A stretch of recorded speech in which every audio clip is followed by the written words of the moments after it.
Okay, so today I wanted to really quickly talk to you guys about using Loom. Loom is a really neat video making software that I use personally in my class, and I think it is a great resource for all of you to use, and so I wanted to share it with you.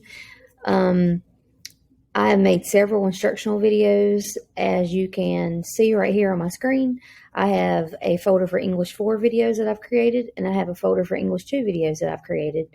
Um, as you can also see on my screen, you see my face, and you have the option in Loom, using Loom, to display your face so your students feel like they actually see you, they're interacting with you using a video, but you also have the option to hide your face, and you can upload any image instead. So as you see up here on my screen, I have my image uploaded, and most of the time when I'm recording videos, honestly, that's what I use.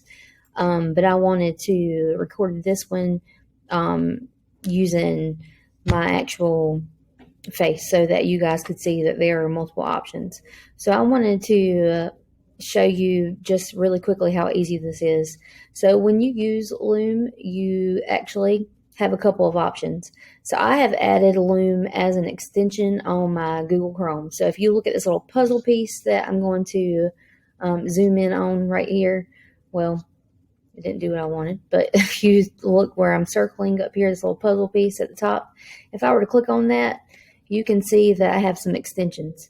One of the extensions that I have on my Google Chrome is Loom.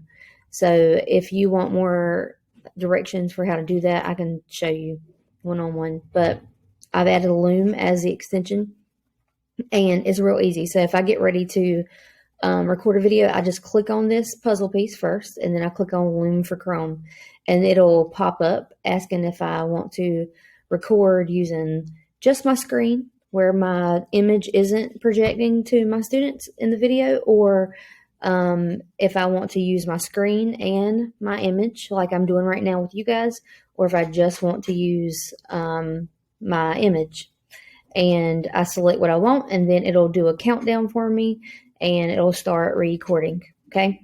So I also wanted to show y'all some videos that I've recorded. So I'm going to click in my English 2 folder. These are all the instructional videos that I have recorded with my students.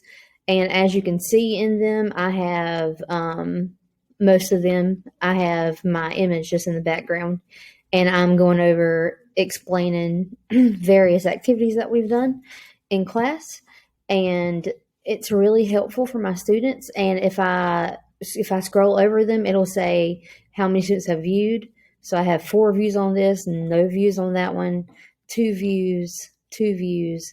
So this is, it depends on what it is and how much help they needed on the activity. So what I also do is I will put a password on these videos, which you can do. It can be password protected. You can select to either allow your students to like the videos, comment on the videos.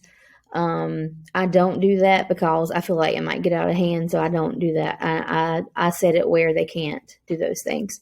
So again, if you just go to loom.com, this is the easiest video creating software that I've used. It's completely free. You don't have to pay for it. And I would suggest that you guys check it out. You can create folders for your different classes, which is what I personally do because I feel like it's an easy way to keep it organized.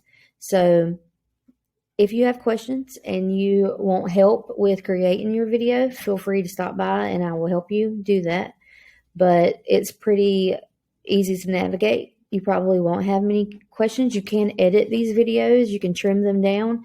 The only thing that I don't believe you can do with Loom is to insert like comments into the videos, but there are other options for that I'm going to be sharing with you later. So please check it out and let me know if you need help or if you have questions.